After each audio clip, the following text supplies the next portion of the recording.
As sacolas de supermercado cortavam meus dedos enquanto eu entrava em casa. Havia acabado de cumprir um turno de 10 horas na firma, pulei o almoço e, ainda assim, fiz questão de passar para comprar leite de amêndoa, azeite e aquela marca exata de bolachas que minha mãe tanto fazia questão. O corredor cheirava a produto de limpeza e cebola frita. Meus sapatos rangiam no chão de azulejo. Ninguém sequer ergueu os olhos para me olhar. Depositei as sacolas no balcão, soltando um suspiro. Meus pulsos latejavam. De repente, a voz do meu pai cortou o ar, vindo de trás de mim. Você recebeu minha mensagem? Me virei pela metade. Sobre o quê? Ele entrou na cozinha, braços cruzados, a boca apertada. Sua mãe e eu conversamos. Se você não se esforçar mais e contribuir, talvez não devesse estar aqui de jeito nenhum. Por um instante, achei que tinha ouvido errado. Se esforçar. Você mora sozinha, tem um bom emprego, mas esta casa está afundando. Seu irmão ainda está se encontrando. Eu estou aposentado. Sua mãe tem problemas de saúde. Eu tenho pago a hipoteca, eu disse. Quieta. As contas de luz, água, o supermercado, quase tudo. Alex gritou da sala de estar, sem sequer se dar ao trabalho de desviar o olhar da televisão. Ela age como se estivesse nos fazendo um favor ou algo assim. Minhas mãos se fecharam em volta da borda da sacola. As bolachas se moveram, quase rasgando o fundo. Olhei para o recibo, ainda dobrado no meu bolso, $21,35. Tudo para eles. Eu não estou agindo, respondi. Minha voz não se alterou. Eu tenho feito. A mandíbula do meu pai se contraiu. Não seja dramática. Minha mãe apareceu na soleira da porta, braços cruzados, como se fosse um veredito. Nós só queremos que cada um faça a sua parte. Eu fiz mais do que a minha parte. Então por que ainda parece que você está se segurando? Algo dentro do meu peito virou pedra. Soltei a sacola, que caiu no balcão com um baque surdo. Acabei de sair do trabalho, eu disse. Mas, tudo bem. Querem mais? Eu vou dar a vocês algo.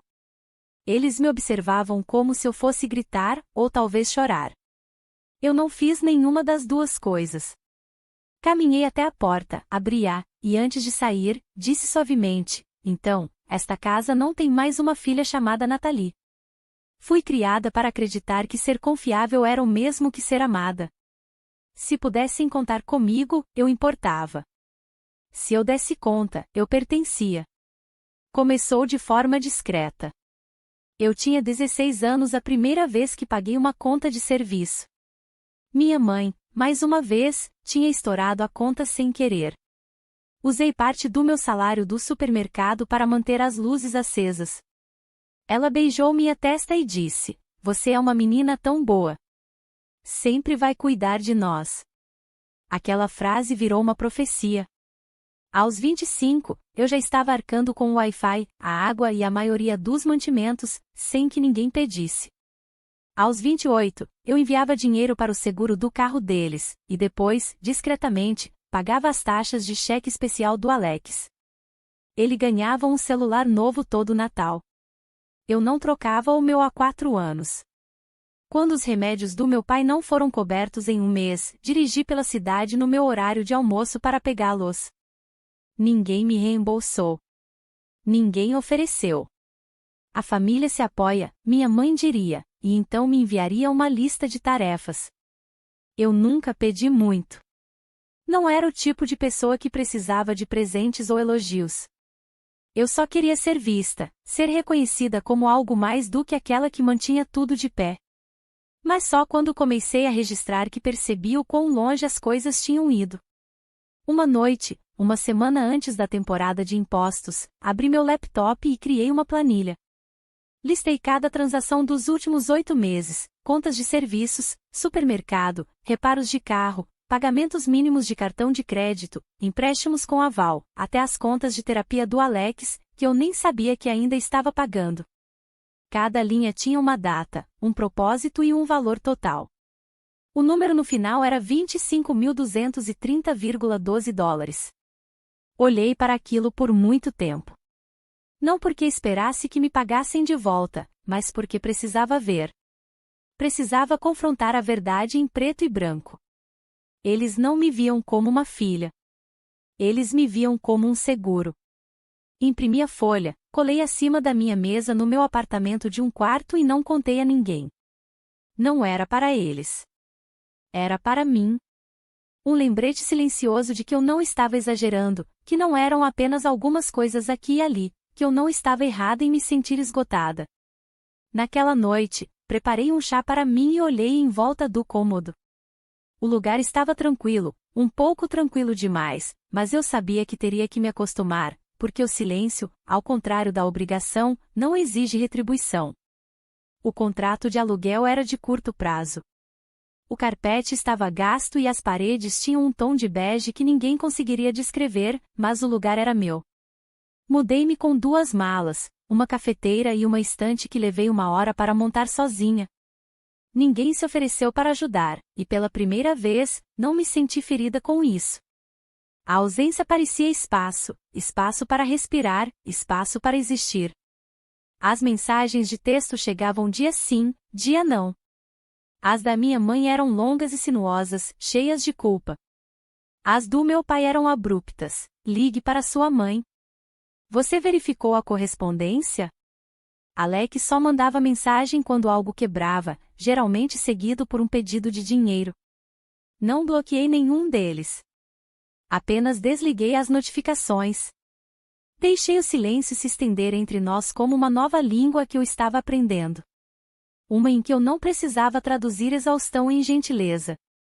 Minha conta bancária apitava menos agora. Nada de transferências, nada de depósitos apressados para cobrir saques a descoberto que eu não havia causado. Comecei a controlar meus próprios gastos novamente. Pequenas coisas, como chá de ervas, uma nova cortina de chuveiro, mantimentos que não incluíam as preferências de mais ninguém. À noite, eu preparava meu jantar. Refeições de verdade, nada congelado, nada apressado. Colocava uma música suave enquanto cozinhava. Não checava meu celular. Não precisava me perguntar o que estaria esperando na tela. Algumas noites, eu me deitava na cama apenas ouvindo o zumbido do ventilador de teto. Meu corpo, pela primeira vez em anos, não parecia estar se preparando para algo. Ninguém bateria à porta. Ninguém invadiria. Ninguém precisava de nada. Comecei a dormir a noite toda, horas completas e ininterruptas. 8 horas viraram 9 nos fins de semana. Não houve aplausos, nem plateia, apenas o som tranquilo de uma vida sendo reconstruída, uma respiração de cada vez. Mantive a planilha na minha mesa, mas não a abria muito. Não precisava mais ver os números para me lembrar da verdade. A distância tinha feito que o confronto não podia, me deu espaço para parar de atuar. Certa manhã de sexta-feira, verifiquei a previsão do tempo e decidi ir andando para o trabalho. A brisa parecia honesta. Não me devia nada.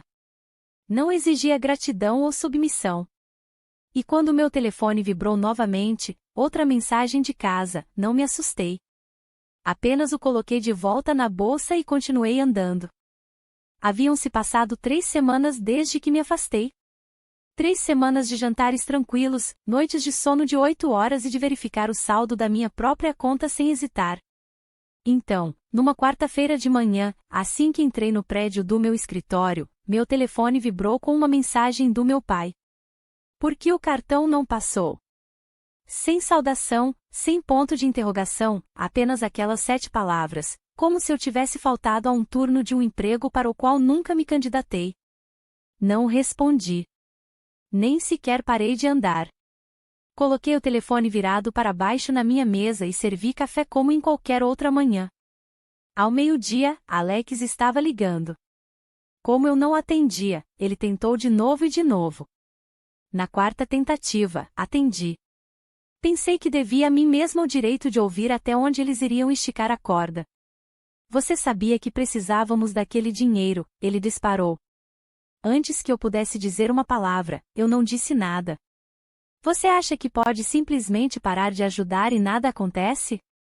Você acha que é melhor que a gente só porque tem um apartamentozinho e uma planilha? Ainda assim, eu não disse nada. Ele desligou com um bufo frustrado. Nem mesmo um adeus. Naquela noite, abri meu laptop e acessei o portal público de imóveis do banco.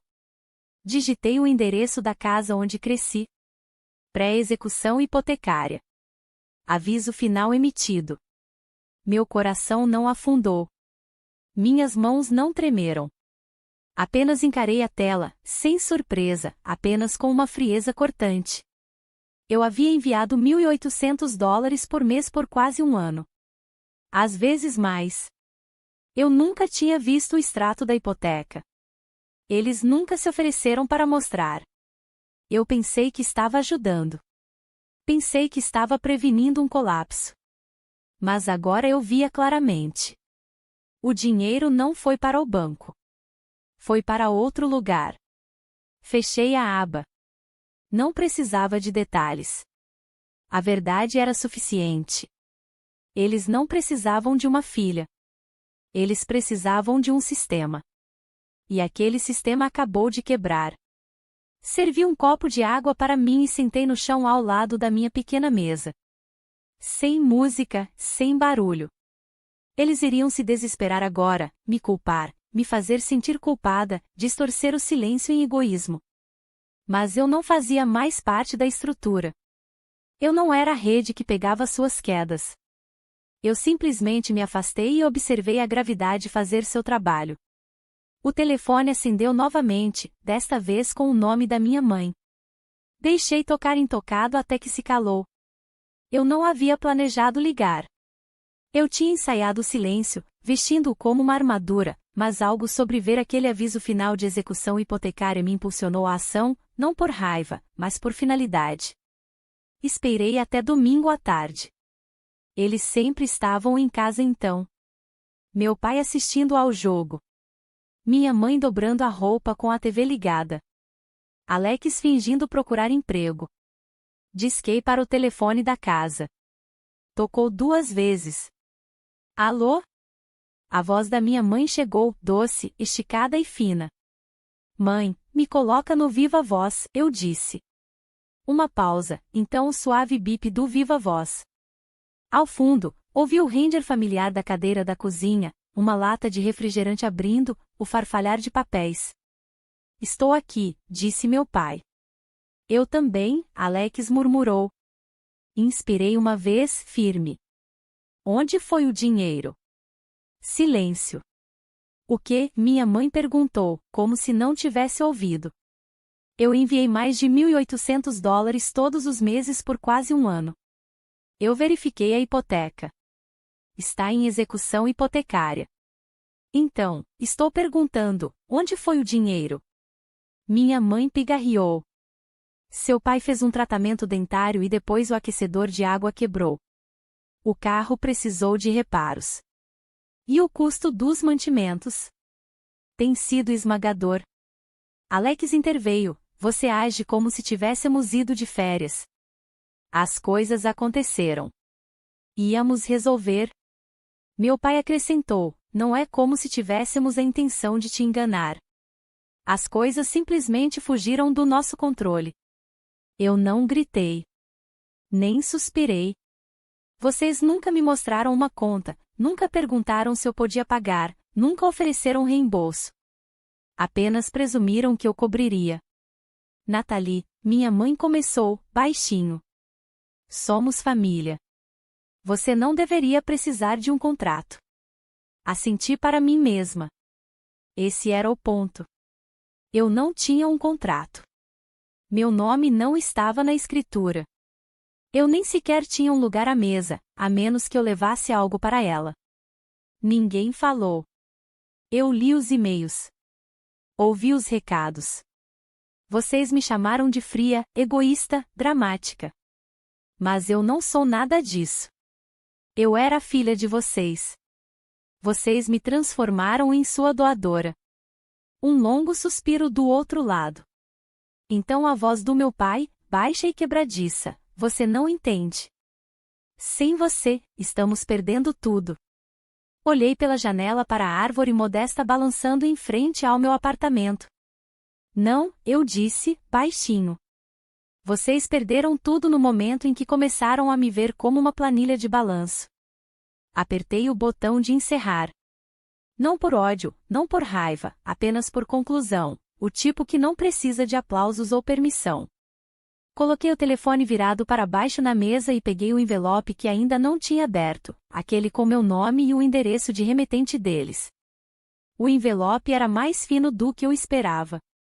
Dentro havia um aviso final, palavras como inadimplente, incumprimento, processos de despejo impressas em negrito. Meu nome não estava em lugar nenhum na escritura, mas a carta ainda assim encontrou o caminho até mim. Como se eles quisessem que eu visse, como se precisassem que eu sentisse um último tremor de culpa. Dobrei uma vez, depois de novo, e rasguei ao meio, não por raiva. Não restava calor, apenas uma compreensão silenciosa de que aquilo não era meu para carregar. Nunca tinha sido. Abri nosso antigo grupo de mensagens. A conversa se estendia por anos. Fotos de bolos de aniversário que eu paguei, recibos de compras de supermercado. Emojis passivo-agressivos. Pedidos secos. Rolei até meu polegar doer. Então parei. Uma linha, não sou mais o plano de reserva de vocês. Adeus. Enviei. Saí do grupo. Então bloqueei todos eles. Mãe, pai, Alex. O telefone ficou imóvel. Não silencioso. Imobilidade é diferente. O silêncio espera. A imobilidade aceita. Fechei o aplicativo de banco que tinha deixado aberto e abri outro, só para mim. Eu o havia criado alguns meses antes, sem ter certeza se um dia o usaria. Não tinha pagamentos vinculados, nem transferências de saída, apenas depósitos pequenos, até hoje. Fui à boutique da esquina que sempre passava a caminho do trabalho, o tipo de lugar que eu costumava pensar que era indulgente demais. Lá dentro, experimentei um par de sapatos de couro macio. Serviram perfeitamente. Paguei o valor integral. Sem descontos, sem culpa. Quando saí, não me senti como alguém que estava escapando de algo. Senti-me como alguém que estava voltando para si mesma. Mais tarde naquela noite, preparei o jantar só para uma pessoa. Servi uma taça de vinho e acendi uma vela que estava guardando desde o último Natal. A chama tremeluzia firmemente, como se soubesse que algo final havia se estabelecido. A planilha ainda estava pendurada acima da minha mesa, mas eu não precisava mais dela para me lembrar. O limite não estava nos números. Estava na respiração que eu agora dava sem hesitar. Eles chamariam de traição, abandono, egoísmo. Que chamassem. Eu tinha dado meu tempo, meus ganhos, minha energia até me esgotar. Agora eu havia dado uma última coisa, um adeus limpo, e o espaço que ele deixou era exatamente do tamanho da paz. Enquanto me aconchegava no sofá com os sapatos novos ao lado da porta, abri uma nova aba no meu laptop, uma que não tinha ousado abrir em anos, e comecei a procurar voos. A mesa de jantar era pequena, mas comportava mais do que o suficiente. Um cozido lento de lentilhas, o famoso molho de espinafre de alguém, fatias de broa de milho, ainda quentes no papel alumínio. Risadas vinham da cozinha enquanto Helena e Gustavo discutiam sobre quem fazia o melhor chile. Minha contribuição estava modestamente no centro, barrinhas de limão feitas do zero. Eu não recebia ninguém há anos, não porque não pudesse, mas porque nunca me ocorreu que as pessoas poderiam aparecer sem esperar nada além de um lugar e uma história. Sentamos de pernas cruzadas no chão, pratos equilibrados em guardanapos de jornal dobrados o suficiente para parecerem atenciosos. Era quente, não apenas o apartamento, mas a sensação, despretensiosa, simples. Em um momento, alguém perguntou por que eu nunca falava da minha família. Foi casual, não intrometido, apenas curiosidade. Fiz uma pausa e então sorri. Alguns livros são melhores fechados, eu disse. Ninguém insistiu. Apenas assentiram e continuaram comendo. Mais tarde naquela noite, depois que a louça foi enxaguada e o riso se desvaneceu no zumbido tranquilo do meu apartamento, servi uma xícara de chá de camomila e sentei perto da janela. O alecrim na caixa ao meu lado finalmente estava brotando. As folhas ainda eram pequenas, mas cheiravam forte quando esmagadas entre meus dedos. Comecei a plantar coisas na primavera, não apenas ervas, mas hábitos. Aos sábados, ia à feira dos agricultores. Às quartas-feiras, fazia uma aula de yoga. Algumas manhãs, caminhava antes do trabalho sem checar meu telefone. E nos momentos de silêncio entre tudo, eu escrevia listas, livros que queria ler, lugares que queria ir. Maine estava no topo. Não conhecia ninguém lá. Esse era o objetivo. Parecia um lugar onde o silêncio seria cênico, não carregado. O dinheiro que eu antes enviava para salvar a casa de outra pessoa agora estava silenciosamente construindo um caminho para algo inteiramente meu. Uma viagem solo, um casaco novo, um colchão melhor, coisas que não exigiam justificativa. Eu costumava pensar que lar significava sangue compartilhado, paredes compartilhadas, obrigações compartilhadas. Agora eu sabia melhor. Lar era onde eu podia respirar. Estava no alecrim no meu parapeito da janela, na mensagem de texto da Helena pedindo minha receita de barrinhas de limão, no zumbido tranquilo de um ventilador de teto que não vinha com tensão ou expectativa. Estava na quietude depois que as pessoas se vão, e nada parece quebrado. Naquela noite, dobrei uma folha de papel limpa e escrevi as palavras: prioridade, valorizar as pequenas coisas, cuidar de mim. E isso, eu já estava colocando em prática. Obrigada por ouvir a história de Nathalie. Se você gostou desse vídeo, por favor curta e compartilhe para nos apoiar a trazer mais histórias inspiradoras, e se inscreva no canal para não perder nenhum lançamento. Até o próximo vídeo.